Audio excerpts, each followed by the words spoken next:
कितनी सुंदर कोमलांगी है, क्या इनका तेज है, क्या इनका रूप है, क्या इनकी नासिका है, कितनी मृग लहरी है, आह कितना सुंदर माथा है, क्या लटाए है, आह कितनी सुंदर साड़ी, कितना सुंदर परिधान पहने। भगवान जी भर के देख रहे हैं। और जब करीब आई भगवान ने आंखें बंद कर दी। हिमाचल ने चरणों में नमस्कार किया, भगवान ने धीरे धीरे आंखें खोली तो कहले प्रभु आपके चरणों में मेरा नमस्कार है। भगवान शंकर कहने लगे केवल आपकी आज्ञा थी आने की, आप किसको लाए हैं साथ में? ये महाराज मेरी बेटी है। कि हमने तो मना किया था यहाँ किसको नहीं आना है, और ये दो कौन है? कि मेरी बेटी की सखिया है। कि महाराज पहली प्रतिज्ञा तोड़ दी, आप क्या हमारी साधना को निभा पाओगे? पहले आपने प्रतिज्ञा तोड़ दी, हमने मना किया था यहाँ कोई स्त्री पुरुष नहीं आने पावे आपके अलावा। जब स्त्री पुरुष की बात हुई पार्वती कुपित हुई। कहने महाराज एक बात बताऊं, कहने यहाँ कोई स्त्री का बोलना मना है। कहने महाराज आपने जो स्त्री पुरुष की बात कही मैं तो केवल उसके ऊपर बोलना चाहती हूँ, केवल मेरी एक बात का उत्तर दे दो, दूसरी बात मैं आपसे पूछूं तो मेरी गलती है। चले बताओ आपको स्त्री से क्यों डर लगता है? अब भगवान शंकर कहने लगे ओहो अब तो वार्तालाप पे आ गई। आप ये बताइए आपने कहा यहाँ कोई स्त्री ना आने पाए और पुरुषों में केवल मेरे बाप को आज्ञा दी। आप ये बताइए आपको स्त्री से क्यों डर लगता है? भगवान शंकर कहने लगे स्त्री प्रकृति है, मोह माया की जड़ है, वो रूपवान होती है, सुंदर होती है। किसी योगी बाबा को स्त्रियों के सानिध्य में नहीं रहना चाहिए, उसी साल में विघ्न आता है। कहले महाराज एक बात पूछूं? कहले अब तो तुम कहले दूसरी बात नहीं पूछोगे। कि नहीं नहीं मेरी पहली बात भी पूरी क्या हुई?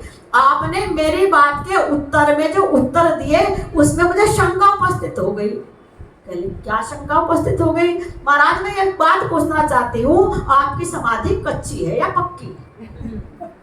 आपकी साधना कच्ची है या पक्की?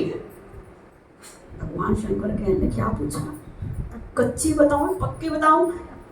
भगवान शंकर बताओ ना प्रभु आपकी साधना कच्ची है या पक्की? मुझे तो ऐसा लगता है ना कच्ची है ना पक्की। कहले तुम्हें ऐसा क्यों लगता है? कि अगर आपकी साधना पक्की है तो जिसकी साधना पक्की हो गई उसे ना स्त्री का डर और ना पुरुष का डर। वो तो परमहंस है, उनकी तो लंगोटी तक खुल जाती है, वो तो दिगंबरी हो जाते हैं। उनकी स्त्री में तो सारी मोह माया कुछ होती नहीं।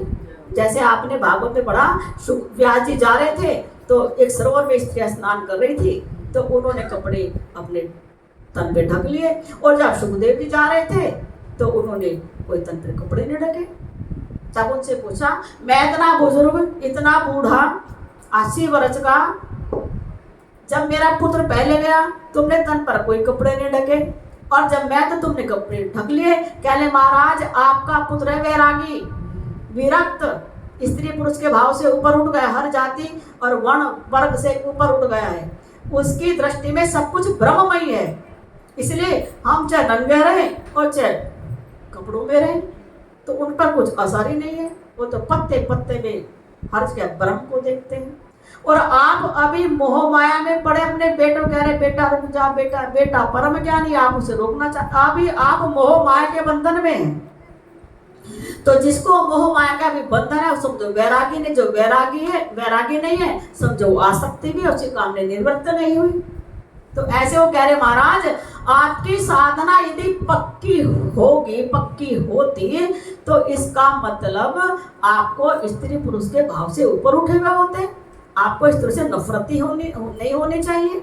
राग द्वेष सुख दुख मान अपमान हानि लाभ जीना मरना, ये तो सारे द्वंद्व उनको साधकों को सताया करते हैं, सिद्धों को थोड़ी सताया करते हैं। और यदि आपकी साधना कच्ची है, आप ये कहो कि नहीं मेरी साधना कच्ची है, तो हमने तो सुना है कि जो कैलाशवासी है हजारों हजारों लाखों लाखों साल तक समाधि लगाते हैं। इतनी लंबी लंबी समाधियां आपने लगाई तो आपकी साधना अब तक कच्ची पड़ी। अब कैसे? इसका मतलब आप साधना नहीं करते, अंदर अंदर किसी और का स्मरण करते हैं। आपका मन आपके बस में नहीं है। भगवान शंकर अंदर अंदर लड्डू फूट रहे हैं कि इस बहाने दुर्गा मुझसे बात कर रही है, और ऊपर ऊपर भगवान ड्रामा कर रहे हैं, नाटक कर रहे हैं। देख लो हिमाचल, हमने कहा था ना तुम्हारी पुत्री बड़ी वाक पटु है, बड़ी वाक जाल है। देखो क्या हमें फंसाना चाहती है, हमारी समाधि पर ही इन्होंने आक्षेप कर दिए। पिता कहते बेटी इनसे बहस नहीं करते, तर्क वितर्क नहीं करते, एक परम ज्ञानी है, महेश्वर है। कहले महाराज मैं तो केवल बात ये पूछ रही, इन्होंने जो कहा ना मुझे स्त्री को यहाँ पर प्रतिबंध है, मैं तो केवल इसलिए कह रही थी। भगवान कहने लगे देखो हमारी साधना, हमारी जो साधना है, जो समाधि है, वो परम पक्की है, पक्की नहीं बल्कि परम पक्की है। कल फिर आपको कहेंगे डर, कल देखो स्त्री है, स्त्री के अंदर रजोगुण अधिक रहा करता है। सतोगुण जब बहता है तो रजोगुण उनका कभी सोता नहीं, कभी पुत्र में चला जाता है, कभी पति में, कभी किसी परिवार में। अधिक मोह की जड़ स्त्री के अंदर है, और जब उसके घर में किसी की मृत्यु होती है तो इतना कोई नहीं रोता जितनी स्त्री रोती है, या तो उसकी माँ रोएगी या उसकी पत्नी रोएगी। पता है हमारे शमशान घाट में स्त्री को ले जाना वर्जित है। क्यों? कि जितना प्यार पुत्री अपने बाप से करती इतना पुत्र नहीं करता।